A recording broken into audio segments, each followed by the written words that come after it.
आज की हमारी वर्कशीट नंबर 29 जो रहेगी विज्ञान विषय से संबंधित कक्षा छठी की वर्कशीट होगी, जो कि 29 जनवरी यानी कि शुक्रवार की हमारी वर्कशीट रहेगी। सबसे पहले विद्यार्थी का नाम की जगह बच्चे अपना नाम डालेंगे।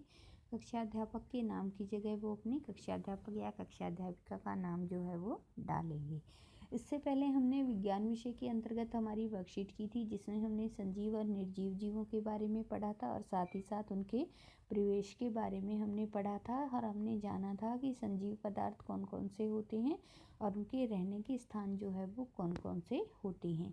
यहाँ पर इस वर्कशीट के माध्यम से हम पुनरावृत्ति करेंगे, यानी कि रिवीजन वर्क करेंगे और जानेंगे कि जो हमने पीछे की वर्कशीट में जाना था उसमें से क्या क्या महत्वपूर्ण जानकारी हमें यहाँ पर मिलती है। तो यहाँ पर हमसे जो प्रश्न किया गया है कि नीचे दी गई तालिका में कुछ शब्दों की परिभाषाएं लिखी हैं, सही शब्द को चुनकर उसकी परिभाषा के आगे लिखिए। तो यहाँ पर हमें क्या दिया गया है, हमें कुछ शब्द दिए गए हैं, हमें उन शब्दों की जो परिभाषा होती है, मीन्स उनका जो मीनिंग होता है, उनको इनके सामने लिखना है। और इसके लिए ज़रूरी है कि हमें पीछे दी गई जो हमारी वर्कशीट थी इसी अध्याय से संबंधित उनकी एक निश्चित जानकारी होना हमारे लिए आवश्यक है। तो यहाँ पर परिभाषा जो है वो पहली हमारी दी गई है कि वह प्रक्रिया जिसके द्वारा जीव नए जीव को जन्म देते हैं। तो हमें पता है कि जब एक जीव दूसरे जीव को जन्म देता है तो वो जो हमारी प्रक्रिया होती है उसके लिए एक जो शब्द होता है वो हमारा प्रजनन होता है। तो पहले के लिए हमारा क्या उत्तर हो जाएगा, पहले के लिए हमारा उत्तर हो जाएगा प्रजनन। दूसरा जो है हमारी परिभाषा, वह जानवर जो अपने भोजन के लिए दूसरे जानवरों को मारता है। तो ऐसा कौन सा जानवर होता है जो अपने खुद का पेट भरने के लिए दूसरों को मारता है? तो वो जानवर हमारा शिकारी जानवर कहलाता है।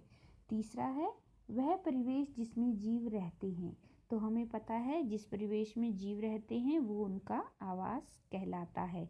तो तीसरे के लिए हमारा उत्तर हो जाएगा आवास। चौथा है वह जीव जो अपने जैसे जीवों को जन्म देते हैं।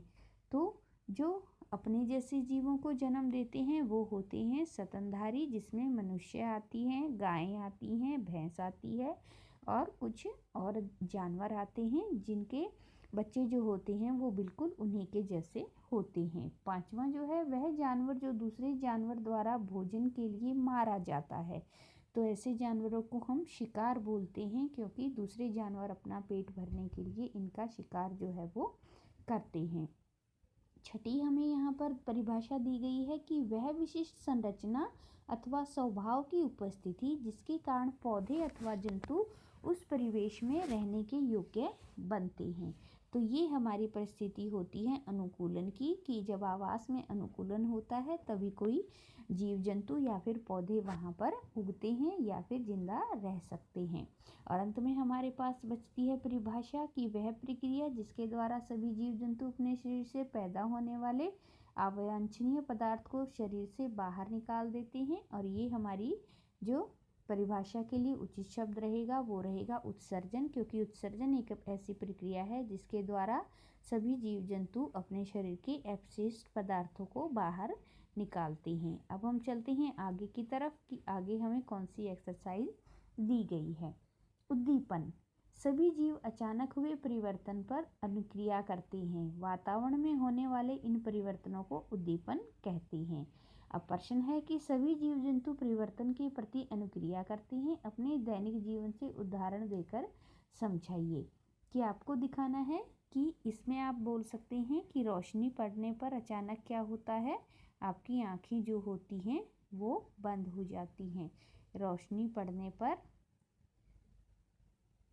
आप आँखें जो हैं वो बंद हो जाती हैं। तो ये हमारा क्या होता है, एक क्रिया होती है जिसके प्रति हमारी प्रतिक्रिया जो है वो आती है। तो यहाँ पर जो रोशनी हमारी होती है वो किसका कार्य करती है, उद्दीपन का कार्य करती है। उसी प्रकार से एक अन्य और उदाहरण आप यहाँ पर अपनी दैनिक दिनचर्या से ढूंढ करके लिख सकते हैं, जिससे कि आपको अच्छे से पता चल जाए कि उद्दीपन क्या होता है, उसके प्रति अनुक्रिया जो है वो क्या रहेगी। अब यहाँ पर हमें दिया गया है मिलान कीजिए। हमें भाग क को ख से मिलान करना है। और यहाँ पर हमें बताया गया है कि अजैविक घटक कौन से हैं। ऊंट जो है वो किस प्रकार का जंतु है, कैक्टस, कुत्ता, जैविक घटक और नींबू। तो हम शुरू करते हैं सबसे पहले कि जो हमारे ऊंट है वो हमारा क्या है, एक मरुस्थलीय हमारा जो है वो जंतु रहेगा। ऊंट जो हमारा क्या रहेगा, ऊंट का हमारा आवास जो हो जाएगा वो मरुस्थलीय आवास होता है। कैक्टस जो है वो हमारा कैसा पौधा हो जाता है, मरुस्थलीय पौधा हो जाता है। कुत्ता जो रहेगा उसका आवास जो रहेगा वो स्थलीय आवास हो जाएगा। नींबू जो होता है वो हमारा स्थलीय पौधा होता है। अब हमारे पास बचते हैं अजैविक घटक और जैविक घटक। जैविक घटक कौन से रहते हैं, हमारे जो हमारे पौधे और जंतु होंगे वो हमारे जैविक घटक रहेंगे, और अजैविक घटक में हमारा मिट्टी, हवा, पानी जो है वो आ जाएगा। तो इस प्रकार से हमारा ये वाला प्रश्न यहाँ पर सॉल्व होता है और वर्कशीट भी हमारी यहाँ पर कंप्लीट हो जाती है। और अंत में हमें दिया गया है कोविड के संदर्भ में उचित व्यवहार संबंधी संदेश, जिसके अनुसार हमें कोविड-19 के विरुद्ध लड़ाई में सुरक्षित रहने के लिए हमेशा जो है वो मास्क का इस्तेमाल करना चाहिए।